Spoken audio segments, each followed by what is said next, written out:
Sa lahat ng manampalataya na ang pag-asa ay langit at buhay na walang hanggan, isang mapagpalang araw. Sa mahalagang oras na ito, kasama ang puso na punong-puno ng pag-ibig ng Diyos, tayo muli ay nakapagtagumpay at sama-sama na makakapakinig ng salita ng katotohanan. Simulan na natin ang ating pag-aaral sa pagbabalik tanaw ng ating mga natutunan.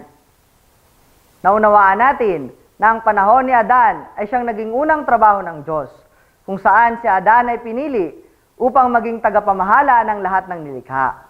Ngunit dahil sa pandaraya ni Satanas, si Adan ay kumain mula sa fruit of the tree of the knowledge of good and evil, at sila ay naging makasalanan. Kaya naman, ang buong mundo ay napasailalim na ng kapangyarihan ni Satanas. Ngunit ang Diyos ay hindi tumigil sa paggawa ng maraming paraan kung papaano maibabalik sa Kanya ang lahat ng mga nilikha. Kaya sa ating panibagong aralin ngayon, ating mauunawaan ang the world of Noah and the physical Israel of Abraham and Moses. Tatalakayin natin ang ilan sa mga katanungan kung bakit nga ba pinili ng Diyos si Noah at ano ang mga tipan na iniwan ng Diyos kay Abraham at kung bakit tinawag ang lupang pinangako ng Diyos na Canaan at bakit sinabi na kailangan itong i-conquer. Sa unang bahagi, titingnan natin kung papaano nagtapos ang panahon ni Adam at kung papaano nagsimula ang panahon ni Noah. Basahin natin, Genesis chapter 6, verses 1 to 3. Genesis chapter 6, verses 1 to 3. When men began to increase in number on the earth, and daughters were born to them, the sons of God saw that the daughters of men were beautiful, and they married any of them they chose. Then the Lord said, My spirit will not contend with man forever, for he is mortal. His days will be 120 years. Amen. Maraming salamat sa pagbabasa. Sa pasimula, kasama ng Diyos ang mga tao. Ngunit dahil sa paninilang ni Satanas, ang tao ay naging makasalanan, at ang Diyos na banal ay hindi na kayang makapanahan pa kasama nila. Kung iisipin natin, ang Diyos ay iniwan tayo. Ngunit ano nga ba ang tunay na dahilan kung bakit umalis ang Diyos? Ang tao na makasalanan ay tiyak na mamamatay kung sasamahan ng Diyos na banal. Kaya naman, pinili ng Diyos na lumayo dahil sa nag-uumapaw na pag-ibig niya para sa kanyang mga nilikha. At siya ay nagbigay ng mga pangako kung paano ito magaganap. Siya ay pumipili ng isang tao. Tingnan natin, Genesis chapter 6, verses 8 to 9. Genesis chapter 6, verses 8 to 9. But Noah found favor in the eyes of the Lord. This is the account of Noah. Noah was a righteous man, blameless among the people of his time, and he walked with God. Amen. Maraming salamat sa pagbabasa. Makikita natin dito na ang Diyos ay pumipili ng panibagong pastor. Mula sa ikasyam na salinlahi ni Adan, si Noah ay naging matuwid sa paningin ng Diyos. Kaya naman, pinili siya upang ipagbigay alam ang lahat ng kalooban at layunin ng Diyos. Ipinalam niya sa mga tao ang mangyayaring judgment and salvation. Sa Genesis chapter 7 and 8, malalaman natin na ang judgment ay mangyayari sa pamamagitan ng baha. At ang salvation naman ay ang pagsakay sa barko na gagawin ni Noah. Nakakalungkot isipin dahil iilan lamang ang naniwala sa kanya. Ibig sabihin, iilan lang din ang nagkatanggap ng kaligtasan. At mula sa mga nakatanggap ng kaligtasan, ang Diyos ay magbibigay ng covenant. Basahin natin, Genesis chapter 9, verses 1 to 17. Genesis chapter 9, verses 1 to 17. Then God blessed Noah and his sons, saying to them, Be fruitful and increase in number and fill the earth. The fear and dread of you will fall upon all the beasts of the earth and all the birds of the air, upon every creature that moves along the ground, and upon all the fish of the sea. They are given into your hands. Everything that lives and moves will be food for you. Just as I gave you the green plants, I now give you everything. But you must not eat meat that has its lifeblood still in it, and for your lifeblood I will surely demand an accounting. I will demand an accounting from every animal, and from each man too I will demand an accounting for the life of his fellow man. Whoever sheds the blood of man, by man shall his blood be shed. For in the image of God has God made man. As for you, be fruitful and increase in number. Multiply on the earth and increase upon it. Then God said to Noah and to his sons with him, I now establish my covenant with you and with your descendants after you, and with every living creature that was with you, the birds, the livestock, and all the wild animals, all those that came out of the ark with you, every living creature on earth. I establish my covenant with you. Never again will all life be cut off by the waters of a flood. Never again will there be a flood to destroy the earth.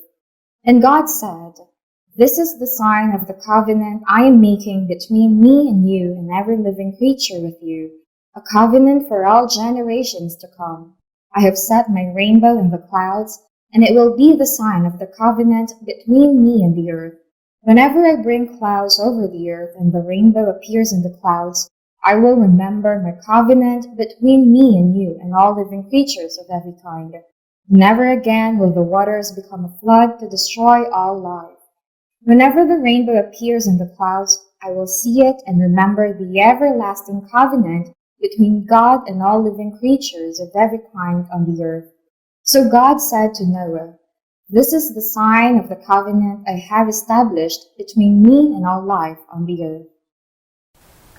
Amen. Maraming salamat sa pagbabasa. Ang Diyos ay nagbigay ng covenant kay Noah. At kinakailangan na hindi ito masira, upang nang sa gayon, ang Diyos ay makasamang muli ang kanyang mga nilikha.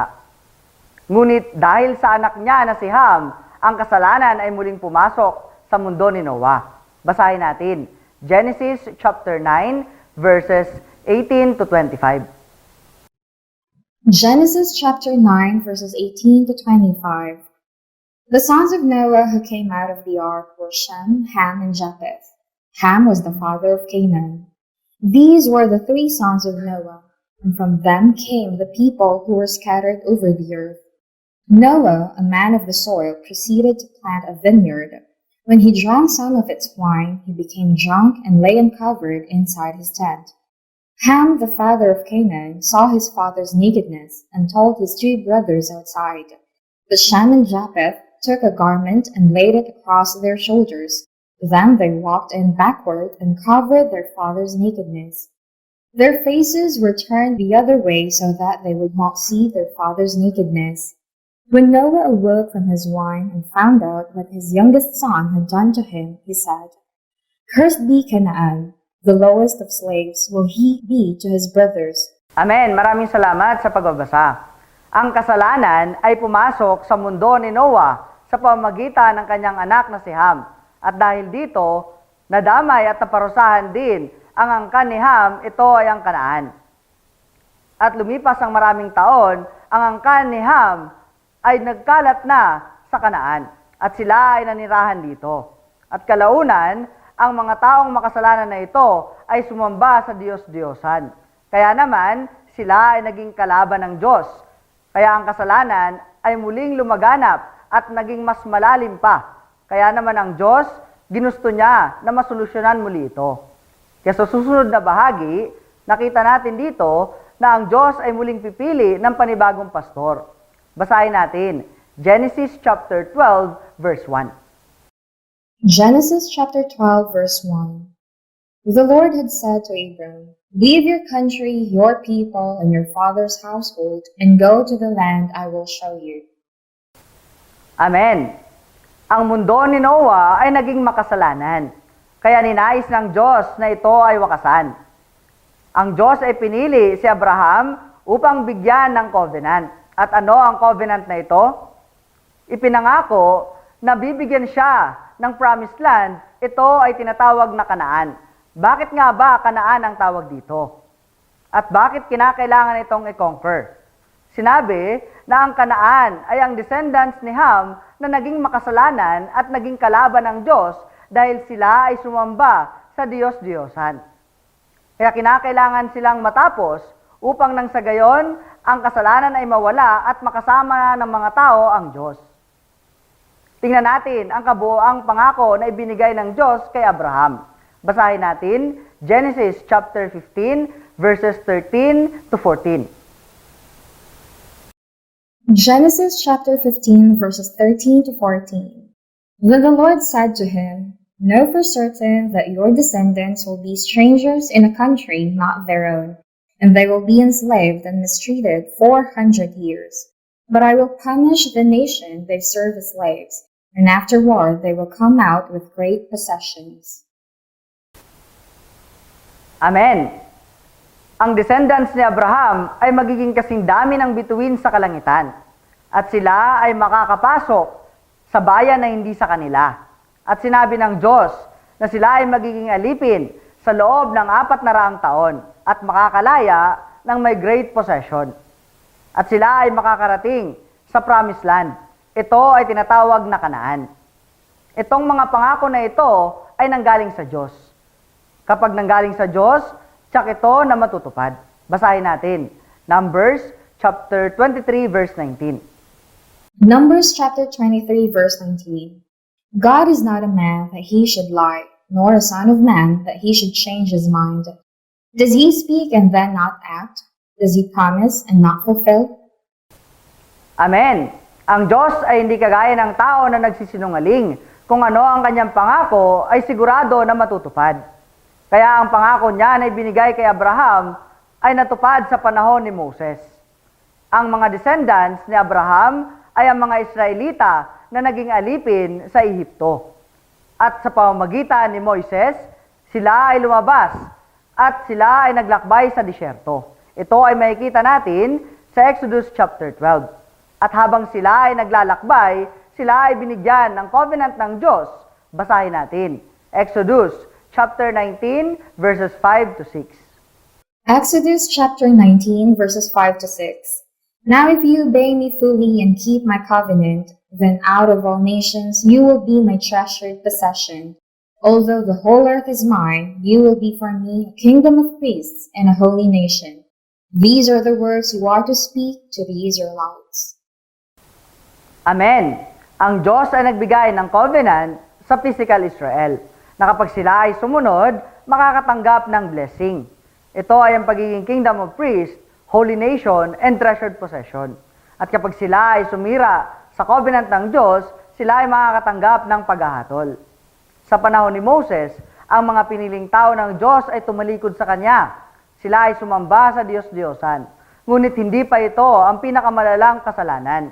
Dahil sa panahon ng mga hari, si King Solomon, siya ay nakapangasawa ng napakaraming hintil.